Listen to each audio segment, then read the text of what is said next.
The Academic and Funding Commissioner Divisions 3 and 4 debate. We have, will you please introduce yourselves? My name is Jason Numelli. I'm currently sitting on the GSU Executive as a member at large, which is a position I've held for 6 months. And I'm also from the Department of Biochemistry, where I've been, this is my 5th and going on to 6th year. My name is Amit. I'm a second-year master's student. I work kind of in a mixture of both Department of Electrical and Computer Engineering and also Department of Molecular Genetics. And my name is Matthew Engel. I'm a third-year PhD student in the Department of Mathematics. Thank you. Okay, so we're going to begin with a question that I have, and then we'll, of course, again open it up and alternate. So, just from your perspective, what challenges do students in Divisions 3 and 4 face in terms of funding? We'll actually start with Jason. Well, I mean, there's the one thing that a lot of people don't realize is the extreme diversity that exists within our university, and especially, and it's true. I mean, it's true if it's Divisions 1 to 4. It's even more true if it's across Divisions 1 through 4, and that's part of the reason why the GSU decided to create two separate positions. But even within Divisions 3 and 4, there's a lot of diversity. Starts off with the fact that professional programs don't get any funding at all. And so whenever we bring up, oh, we don't get enough funding, I always hear from students in a lot of those departments who say, well, I'm not getting paid anything. Why are you guys talking about, how little you guys are making? And that, within Divisions 3 and 4, that includes nursing, it includes health policy, it includes a lot of those departments. So for those departments, funding isn't really funding, it's getting rid of unfair fees. It's getting rid of a lot of the unfair fees that exist within professional programs. That's something that I've currently begun addressing, and I have removed unfair fees from IBBME. And I'm currently trying to get rid of, and we've begun a process alongside the university that will hopefully remove a lot more unfair fees from departments like nursing. At the same time, funding, there's a vast range of different funding, but basically they're all pretty weak, and the biggest problem is within Divisions 3, it gets cut off after years 4 normally. Okay, and next? So, I mean, I think as the Academic Funding Commissioner, as Jason said, the diversity between different departments within Divisions 3 and 4 plays a big issue, is a big challenge. But also even just getting your hands on information about how different departments do their funding. Departments typically will not tell you how much money they will give different grad students unless you have an offer of permission. And so I think that just, before you can talk about addressing issues of funding, you first need to know how much students are actually getting paid. And so dealing with those issues, as well as the fact that all the professional students don't get any funding, and they always bring that up in issues of funding. Well, also part of your question, I thought, was your personal experience of Division 3 and 4. And so from my personal experience, in mathematics and sort of other departments which are similar to that, number one would be something which is, I believe, division or university-wide, which is just the basic guaranteed minimum funding package, which is being depreciated by inflation and by pay raises that are not adequate. And also another concern of many of the people I know and many of the people that I've talked to is, like Jason mentioned, after 4 years the funding gets cut off and they're put in a position where they have to take on teaching assignments, which, since they're not being funded, are essentially them working for the university for free, as they're finding that they're having to spend more and more time making up lost funding by doing jobs, which is impacting their ability to academically finish their degree. Okay, thank you. And so I'll open up to the floor to the question on, and the subject meaning, kind of the challenges that Division 3 and 4 students are facing in terms of their funding. Yes? So with all these candidates, I see a lot of fluff, I think. Do you think they have any power to change any of this stuff? You don't think? Well, Matthew, go reverse order. Well, what's the first question? I don't know if there's too much fluff. Okay, I agree. The appearance of fluff is probably because, yes, these are major questions, right? About university-wide funding, and we're in an economic climate of austerity, and public funding in general is being cut, and there's been decades long of underfunding of universities. But I wouldn't immediately give you a specific way which I'm immediately going to fix the funding package, but my strategy would be to sort of to add into what Ashley was just previously saying, and I believe a refreshed UTGSU slate is with me on this one, which is that we do have to engage members and engage other allies to actually make a strong foundation to get these questions. So I want to clarify, do you think next year... Is that too much fun? Next year if I come, do you think anything would change from this year? Like honestly, do you think something would drastically change? Well, I think the important point is to make strategic alliances and engage other allies so that eventually these questions will be addressed. Okay, and that includes QP 3902 and QP 3907 and levy groups like OPERG and the Meetings Forum. Okay, we're still on the subject, so all the other candidates will also have a chance to reply. So, I mean, I understand why you asked your question. You know, all three of us are up here on a platform never before raised in student campaigning, which is that students deserve more money. I think that when you're choosing who to vote for, you need to choose, like, not which of us wants to give you, like, the most money. I think that all of us think that graduate students are currently typically being underfunded and tuition is too high. We need to vote for who you think will be best able to convince the university to make those changes, because the GSU itself doesn't make decisions about funding. And I think that's the important role of the Academic Funding Commissioner, is that their job is to convince people in the university, people in departments, that graduate students deserve greater funding, deserve funding in later years, and they don't need to pay high ancillary fees and things like that. Okay, and Jason. I think for all the issues that I mentioned, I feel like I believe I have affected each one of those things in my 6 months as a member at large. I think that the way that we went about it in the Faculty of Medicine to increase stipends, which included a petition, it included going down the chain of the command of the quality assurance process and really pushing the quality assurance process and pressuring departments to increase funding, and then talking to the faculty itself and really pressuring everybody along that line was part of the reason why stipends for PhD students was increased by $1,000. I can't say that that's going to necessarily work for every department. I can't necessarily say that my actions were the ones that caused that increase, but I do think that we do have the ability to affect change on that level. When it comes to something like ancillary fees, the changes that we pushed for basically came through just legal arguments from me and the Ministry of Training, Colleges and University pushing on the university. Our arguments have been successful in removing those ancillary fees. And I think that we can motivate change. The main lines of doing it are through the quality assurance process, which does take into account funding. It is supposed to pressure the university to improve it, and that's one of the ways that I go, and the other is through allies. My allies would probably be more ministry allies than, and those I'm types going to have to cut you off, Jason, sorry.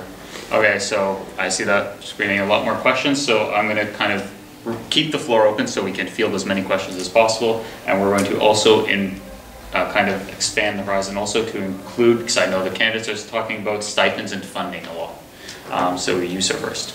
Yeah, so Jason, you were, I guess, on the executive before, and so you've been, sort of, I guess, tangential to this process of QP 3902, bargaining for TAs, which represent, I guess, the collective agreement represents all grad students. And so I'm curious as to why you wouldn't mention them as one of your allies, first of all, but also like where you thought GSU stood with QP 3902, or where they stood opposed in this past bargaining period. I mean, I was almost cut off, so I didn't have too much time. Oh. But I hope that QP 3902 and us were allies. I mean, I certainly emailed them, and we went back and forth, and alongside QP, we, I, as well as Katie, actually I forget who exactly was involved, but we helped have a large meeting with the USW to try to pressure them into taking action on unpaid RA-ships. And we tried to have town hall meetings. So I hope that we cooperated decently, but it wasn't, so we actually have somebody, it's actually part of the external portfolio. And so I was kind of like 1 degree removed from actually dealing with QP, even though we kind of emailed a lot. So QP is definitely an ally. I mean, QP and USW should both be really strong allies with the GSU at all times. I mean, that's really necessary for graduate students to do well. Just for reference on rulings that the council have given in support of QP 3902, you can actually look those up online and see the number of times we have passed at council. We support QP 3902 and its decisions. Although I should note that within the next couple of years, QP is not going to be able to negotiate again, but so it's going to be a different relationship than it was this year, although of course they're still allies. So Brad, what's next? All right, folks. Well, I mean, we talked a lot about funding on a very local level. And we've been talking about tuition on a very local level. And as great as, you know, dealing with those fees on that level is, in some sense, it's like chipping ice cubes off a larger iceberg. And that iceberg is the larger state of tuition in the province of Ontario. So what I would ask you in your academics and funding role is, how would you go about, as representatives of the union, to aid in dealing with the larger issue and the macro issue of tuition and funding in this province, and how that intersects with the issues of tuition and funding within the university? Okay, 1 minute time limit on that. Would you like to start first? Sure. I mean, although I agree with you that tuition and funding is a global question in the province and in the country, how we fund universities, how universities deal with their graduate students. I really think that as Academic and Funding Commissioner, that's probably a little bit outside the scope of what can realistically be done. As a GSU executive member, you're not part of the government, you're not part of the university, you're not part of NSER or any of the other organizations that really control how money is distributed.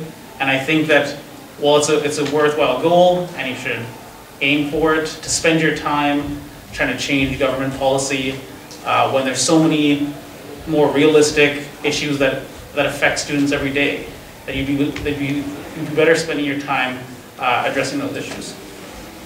Matthew, would you like to?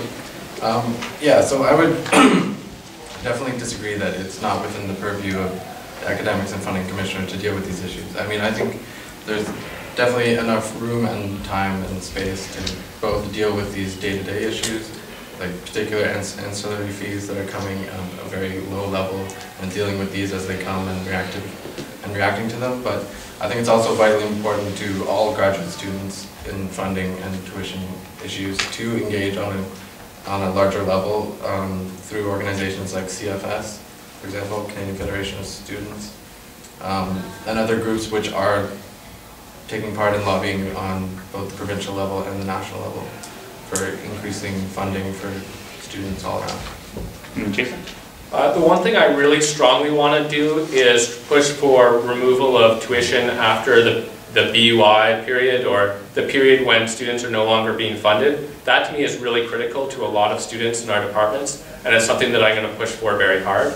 And I plan to send a letter to the minister asking for that to be removed, and I think that there is some possibility that it will happen. On the other hand, I don't think that we can address, I think that most of what you're asking for in terms of tuition is better dealt with by the university governance and the external positions. And I think that, you know, you can't have the people in charge of academics and funding doing everything. From my 6-month experience, which isn't a ton, but it's enough to show me that you can't do everything. You have to concentrate on a handful of things and actually get them done. Otherwise, I believe we really need to talk to, that our position needs to talk to every one of those departments to get an idea of what they want for academics and funding. I don't think that that will get, and you want to get those things done, I don't think it, sorry, I'm sick. I don't think it will leave you enough time to do like large-scale campaigns too, especially when you have other people that are supposed to do it. Yeah, Ashley? Okay, so one of the main results, unfortunately, of the QB392 collective agreement was a series of working groups. One of them being the funding working group, which, whether GSU wanted it or not, actually has 4 seats. Now, as I imagine that whoever has this position will be one of the people who is sitting in those seats, which actually make up the majority of the graduate student representation on that working group. I'm curious what you know about the state of that working group, or if you have, yeah, I'm curious what you know about the state of that working group that you would conceivably be sitting on. Matthew? Well, as I know, it should be forming soon, as in, I believe the text of the agreement says 30 days after the ratification of this agreement. As far as I know, it has been 30 days since the ratification of that agreement, and I don't know the specific status of, I'm assuming that it's not been, I don't know. I'm not sure if they're waiting for this election or what is actually going on there. Or I also mean, sorry, I also meant the content of the working group. Oh, the content, yeah. As far as I know, the wording of it does seem to suggest that it has they're trying to limit the scope of what you're discussing to focus in on how much of your funding comes from employment income. Although it does seem to be cornering the committee into discussing only those issues, I think the language is broad enough to open it up for all sorts of discussions as to the sources of graduate student funding. And it's a completely appropriate place to bring up the DCA and reinstating the DCG.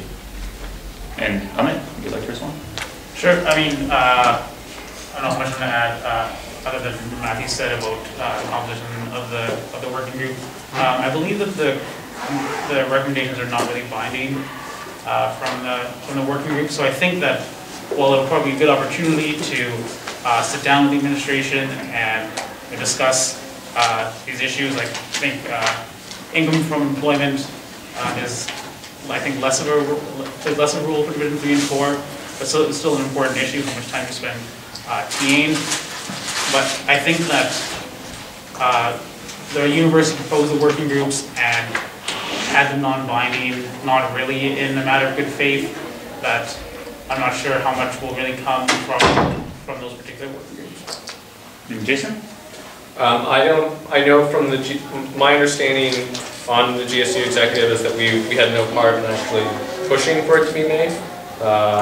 It was basically used as part of bargaining exclusively, and so we had no role in asking for it. We had no role in determining how it's going to be made up or anything to that effect.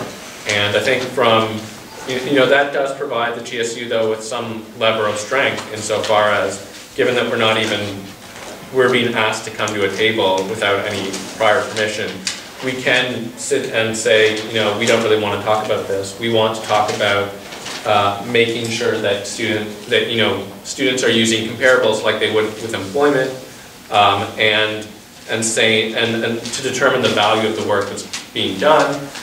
We want to have departments. We want it to be given considerate. We want to be given, similar. Sorry, I'm going on. But that we want research to be given more value. We want to be given a fair value based on the content of work that's being done in the research. It's pretty inexcusable to me that that you have people doing RA work. It kind of suggests that, the research that somebody does should be at least as valuable as the RA work's value. Thank you.